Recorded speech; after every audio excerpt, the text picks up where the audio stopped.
Hello everyone, সবাই কেমন আছেন? আশা করি সবাই ভালো আছেন। বৃষ্টির দিন ঘুরতে গেলাম। তো বৃষ্টি আমাদের এমন তাড়া করলো যে ঘোরাটা আর সম্পূর্ণ হলো না। বাবা বসে পড়লাম, বসে বসে খাওয়া দাওয়া করছি। দেখেন আপনারা, ও আমাদের সাথে বৃষ্টি উপভোগ করে। ঝমঝম বৃষ্টি পড়ছে।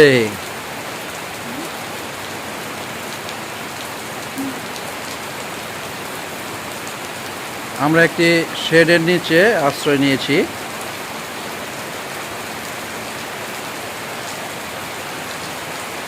একটু দূরেই ফাইবার গ্লাসের তৈরি একটি বড় শেড আছে, কিন্তু ওখানে যেতে গেলে হয়তো আমরা ভিজে যাব। তার চেয়ে আমাদের শেডটাও খারাপ না, যথেষ্ট ভালো, বড়, মজবুত।